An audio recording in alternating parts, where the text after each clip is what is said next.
मराठी रंगभूमी आणि समांतर चित्रपट सृष्टीवर अधिराज्य गाजवणाऱ्या ज्येष्ठ दिग्दर्शिका अभिनेत्री विजया मेहता यांचं वयाच्या 92व्या वर्षी मुंबईतील राहत्या घरी वृद्धापकाळानं निधन झाले।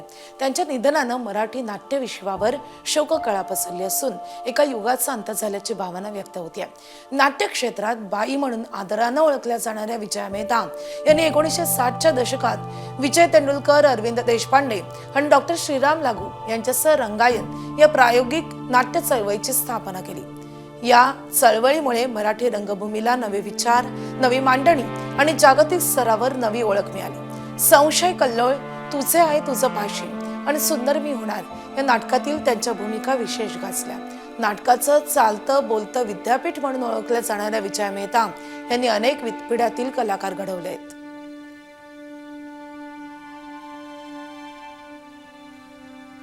तर विजया मेहता यांच्या निधनावर ज्येष्ठ अभिनेते आणि दिग्दर्शक अमोल पालेकर यांनी काय प्रतिक्रिया दिली आहे आपण पाहूयात। विजया मेहता यांचं वयाच्या 92व्या वर्षी निधन झालं आहे। मराठी रंगभूमीतील एक खूप महत्त्वाचा रोल त्यांचा राहिलेला आहे। यावर अधिक बातचीत करण्यासाठी आपल्यासोबत अमोल पालेकर सर आहेत। सगळ्यात आधी सगळ्या नाट्यकर्मींतर्फे आणि नाट्यरसिकांतर्फे या इतक्या विजयाबाईंसारख्या उत्तुंग व्यक्तिमत्वाला मी श्रद्धांजली व्यक्त करतो। आमची सगळी पिढी आणि आमच्या नंतरची पिढी ही विजयाबाईंनी व्यापून टाकली होती असं म्हणायला हरकत नाही। म्हणजे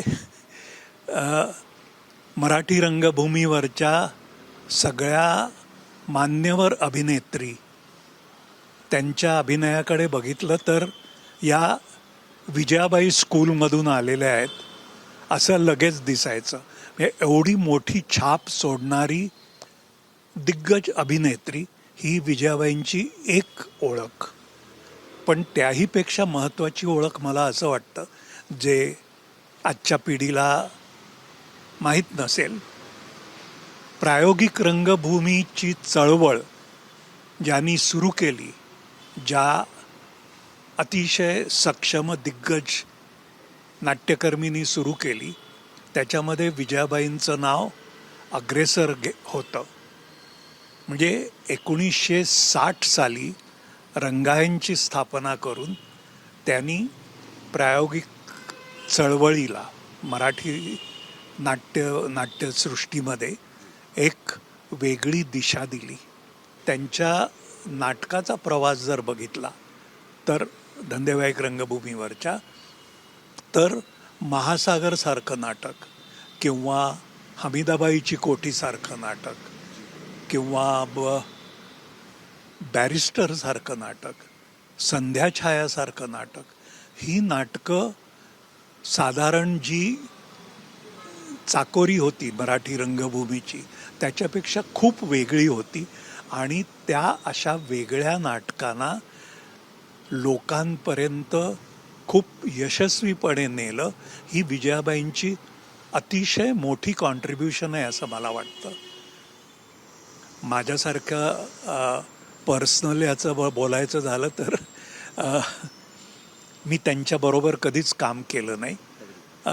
याचं एक साधं कारण असं होतं की मी म्हणजे विजयाबाईंच्या स्वतःच्याच शब्दात सांगायचं झालं तर मी त्यांच्या शत्रू पक्षातला होतो।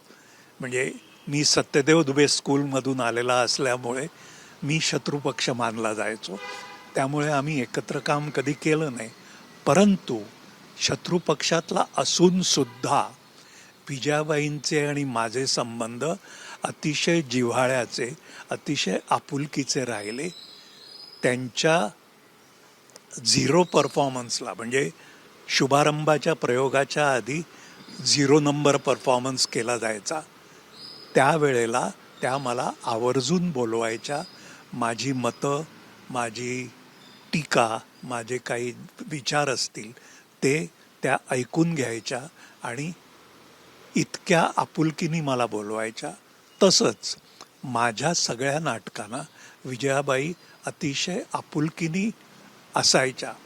म्हणजे मी कुसूर नाटक जेव्हा केलं आता काही वर्षापूर्वी, माझ्या 25 वर्षानंतर मी पुन्हा रंगभूमीकडे वळलो तेव्हा कुसूर नाटक जे केलं त्याच्या पहिल्या प्रयोगाला विजयाबाई पहिल्या रांकेत होत्या. हा इतके आमचे जिव्हाळ्याचे संबंध. आणि म्हणजे नाटकाचा प्रयोग असो नसो विजयाबाईंच्या बरोबर एक वेगळं नातं आमचं होतं. आणि ती पोकळी माझ्या आयुष्यातली जी आहे आणि माझ्यासारख्या अनेक नाट्यकर्मींच्या आयुष्यात ही जी पोकळी आहे ही खरंच भरून काढणं कठीण आहे. कॅमेरामॅन अमोल गवाळेसह मी मिकी घई, ABP माझा, पुणे. ABP माझा, उघडा डोळे बघा नीट.